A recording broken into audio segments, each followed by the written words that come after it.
Dieu est-il le plus fort? Quel drôle de titre, n'est-ce pas? Dieu a-t-il besoin d'être reconnu par sa force? A-t-il besoin que sa créature le loue pour cela? Car on entend souvent, parmi les louanges des croyants, cette déclaration.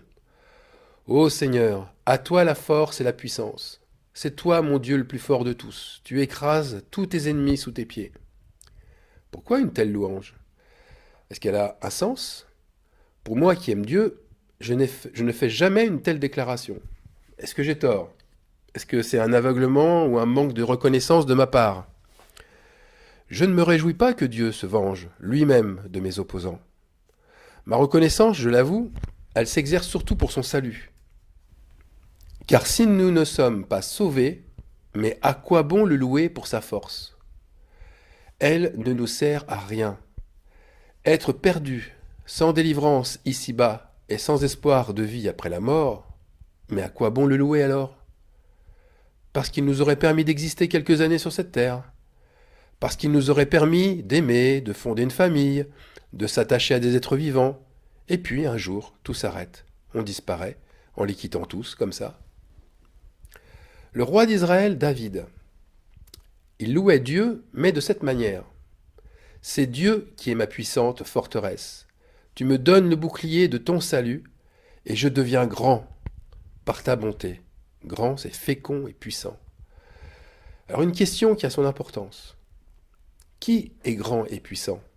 Dieu ou celui qui reçoit de sa bonté le bouclier de son salut? Alors oui, moi je le loue pour sa miséricorde. Pourquoi? Parce qu'elle s'exerce sur des êtres vivants qui ne méritent que la mort. Et lui, il ne cesse de pardonner nos fautes. Il ne cesse de tendre la main pour nous relever, ou de nous réconforter par sa voix, de nous protéger dès qu'il le peut. Il vient nous chercher dans nos ténèbres, là où sa violence, parfois, elle peut amener celui qui s'endurcit à tomber de son cheval pour qu'il retrouve la vue. Car Dieu a le pouvoir d'aider ou de faire tomber. Mais il ne dénigre personne. Et il nous promet la vie éternelle avec lui, si nous lui sommes fidèles. Alors là aussi, lui c'est qui? Jésus-Christ, le Saint-Esprit, le Père, l'Éternel, Yahvé, Jéhovah, je suis, etc., etc. Il y a tellement de noms que Dieu s'est donné et que l'homme répète comme une parole magique ou comme un emblème pour se différencier des autres. Mes amis, sans le Fils de Dieu, Jésus-Christ, qui serait sauvé? Le Fils est le seul lien qui nous relie chacun de nous à Dieu. Maintenant, affirmer que c'est Jésus-Christ le plus fort, car c'est lui qui sauve. Oh non, non, non, c'est le Père, celui qui est au ciel. C'est lui le Dieu invisible qui est le plus puissant parce qu'il est omniprésent et ne s'embarrasse pas d'un corps physique. Ou encore, non, non, nous de nos jours, nous devons dire que c'est le bras puissant de Dieu, comme il est écrit d'ailleurs dans Actes, chapitre 13, verset 17. Mais toutes ces considérations, c'est une fois de plus, voir comme des aveugles. C'est encore faire des différences là où il n'y en a pas. Où il n'y a qu'une seule unité et entité, qu'un seul et unique Dieu. Tous ces noms divins ne forment qu'un, parce qu'ils sont en accord.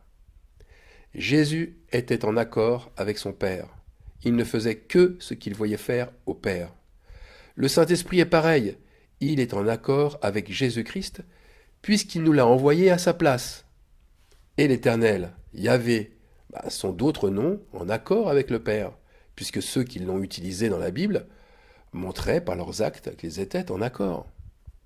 Alors, ne pourrait-on pas dire que ce proverbe populaire est en fin de compte une réalité, c'est-à-dire que l'union fait la force? Non, non, car ce proverbe reste incomplet. Et de quelle union s'agit-il précisément?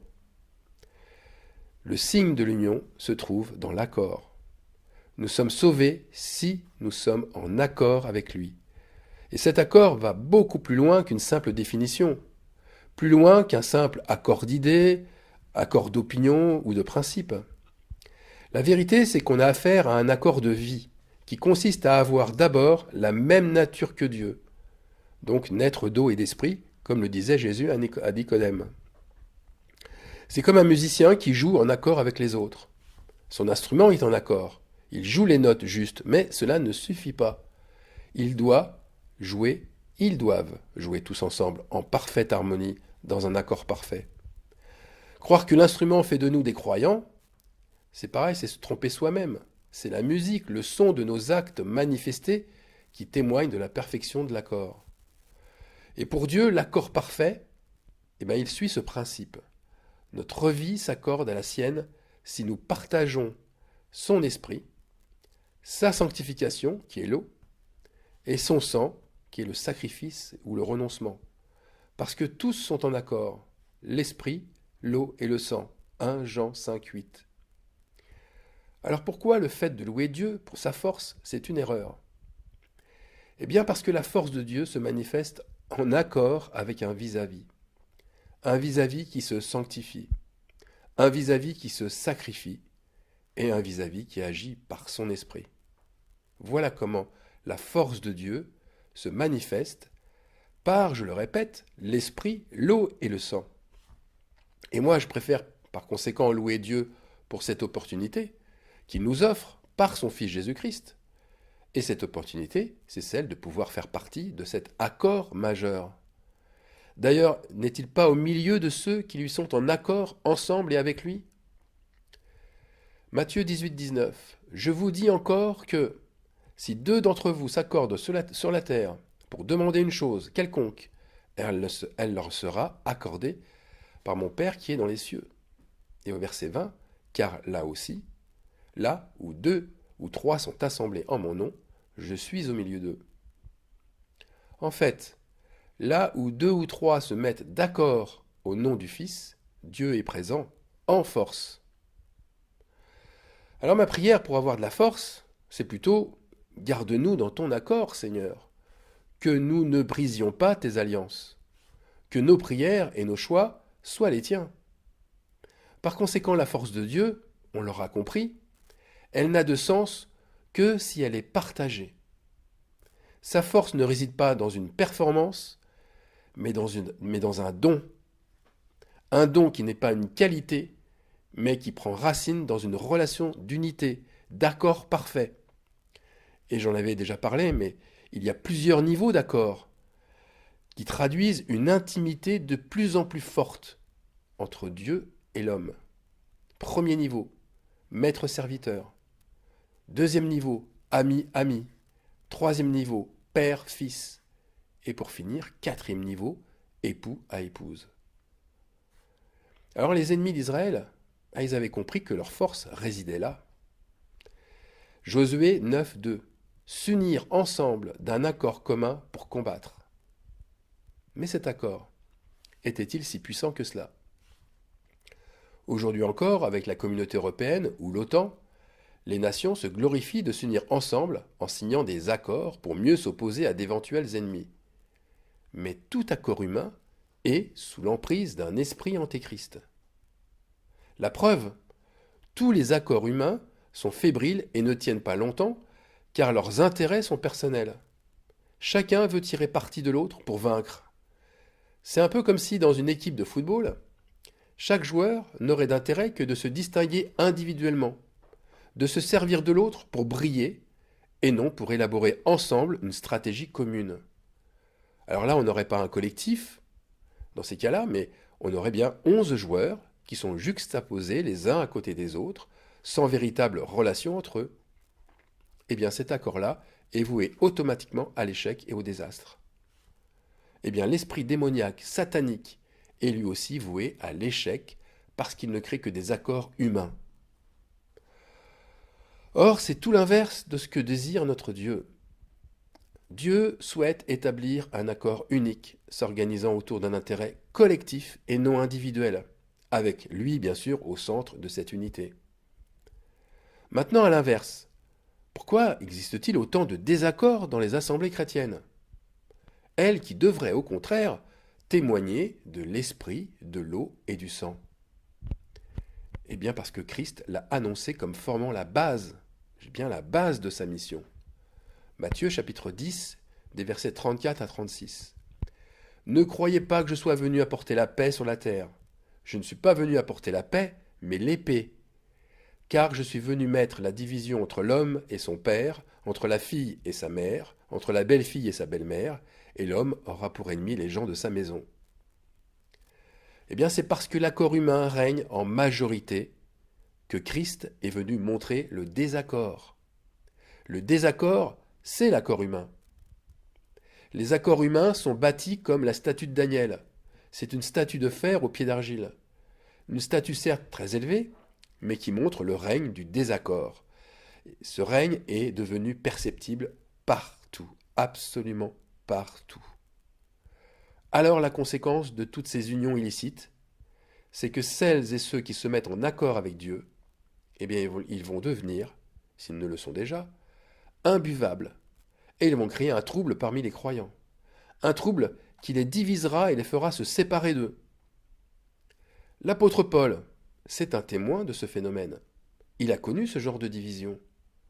À la fin de son périple, en exil à Rome, il recevait des Romains, mais de la religion juive, qui désiraient apprendre de lui. Un jour, un groupe vint le trouver chez lui, et Paul leur annonça le royaume de Dieu et Christ. Et la rencontre, elle dura toute la journée. Mais à la fin de la journée, deux groupes se sont clairement identifiés. Les uns, et là je vous lis directement ce qui est écrit dans la Bible, dans les Actes, les uns furent persuadés par ce qu'ils disaient, et les autres ne crurent point. Et le texte biblique nous dit ensuite, c'est pourquoi n'étant pas d'accord entre eux, ils se retirèrent après que Paul leur eut dit ces paroles. Ça c'est la version Martin, Actes chapitre 28, versets 24 à 27, c'est le dernier chapitre. Alors quelles paroles Paul leur a dites avant qu'ils se retirèrent? Eh bien Paul n'ajouta alors que ces mots tranchants, ces mots expliquant les raisons profondes de ce désaccord qu'ils avaient entre eux. Et ces mots étaient ceux du prophète Ésaïe. Je vous le lis.